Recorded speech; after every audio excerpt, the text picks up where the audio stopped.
short prescript to apologize for the mic quality. My mic is actually at home and I won't be there for a couple weeks, and since I have to record this video today, it's gonna be phone quality mic, so sorry about that.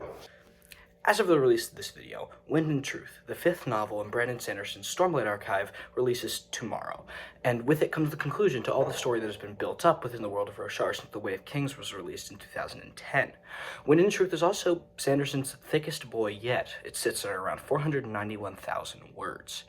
A lot's going to happen in this book, and I'm going to tell you both what I think is going to happen and what I want to happen in the 5th book of the Stormlight Archive. This video will contain immediate spoilers for the first 4 books in this series, and as I have avoided them, it will not take into account the currently released chapters of Wind and Truth that you can find online. Let's start off with the most obvious category, character deaths. Who do I think is going to die in Wind and Truth? Well, first of all, I don't think Kaladin is going to kick it this time.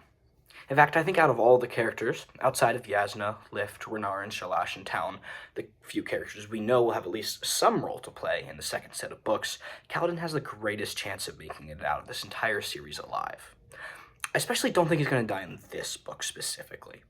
I actually think, in the way it is right now, it would be bad writing. You take a character who has been very suicidal, have him finally overcome that tendency just to immediately kill him. I just think that's a bad way to do it. I don't see a path for Sanderson to take that involves Kaladin dying in this novel that won't just brutalize the character. It's one of the few things that could happen that I would actively despise in this book. I think it's far more likely somebody else dies to save Kaladin. You know, he's usually the one saving other people. Which brings me to a small segue to the 5th ideal of the Windrunners, which I do think we will be seeing in this book. I believe the 5th ideal of the Windrunners will be, I will allow myself to be saved. It completes the whole set and allows for this kind of ending, which I think would work pretty well. I also don't think Shallan is going to die this time around.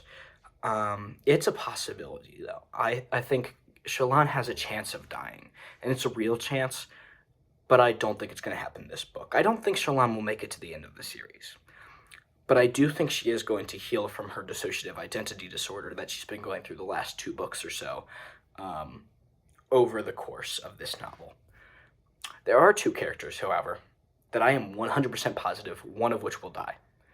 For that, it's time to talk about the Kholins. There are 6 currently alive Kholins, excluding Shallan.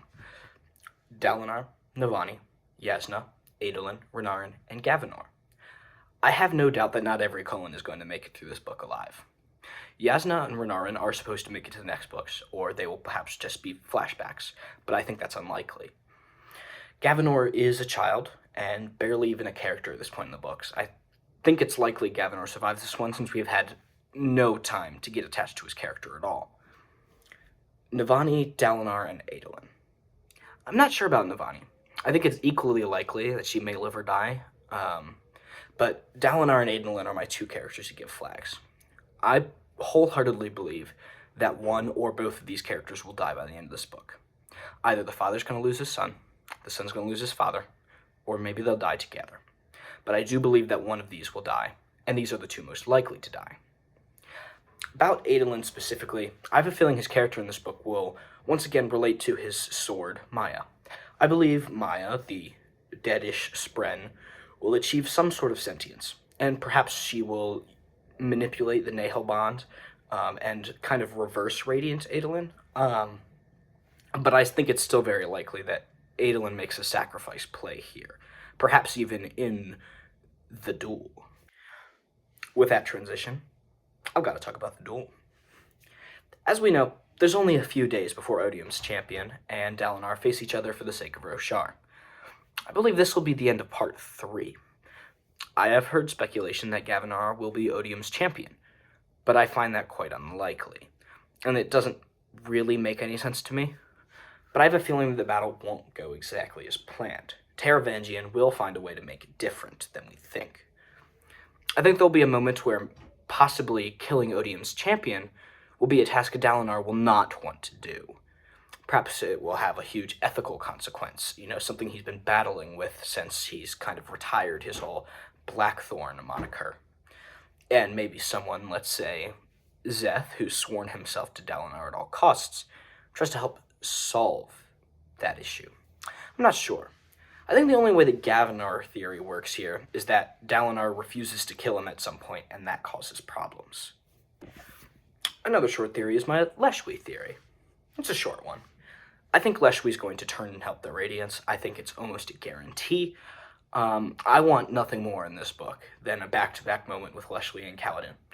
I think that will get me cheering just as much as the Honor is Dead moment from Words of Radiance, which is still one of my favorite book moments of all time. Obviously, if you have not heard the Shallan's Mother theory, you should go look it up, but the essence is that Shallan's final secret, which Radiant protects her from, and her fifth ideal, because the Lightweavers work slightly differently, is that her mother was the Herald Shanarak. And when she killed her, she sent her to Braze, where she spent a few years before she broke, and ended up sending her in town back to Roshar. The town never broke part of that is completely confirmed, so somebody else had to, and this puts another herald on Braze. I believe we will find this theory to be shown true in this book. Shallan's final secret is that she caused the new desolation by killing her mother. So, how will it all end? I've got no clue. No idea. I have no idea whether Odium or the Radiants are going to get a win at the end of this one. Hell, they might even tie at the end. There are 5 more books after this. I have no idea how Sanderson will end this. But whatever it is, it's likely we won't see the continuation of it until 2030, so I pray it's at least an ending that makes sense and leaves us perhaps satisfied, perhaps confused, but at least full. I'm eternally excited for Wind and Truth, and I hope you are as well. Let me know any of your theories in the comments. I'd love to read them. I will most likely be writing a full video review of this novel the moment I finish it, but considering how busy I'll be this winter, it's likely it won't come out for a while, maybe January. But yeah, that's all from me. Wind and Truth comes out tomorrow. Read it if you have a chance. Don't if you don't want to. I'm not your mom. But I'll see you in the next video.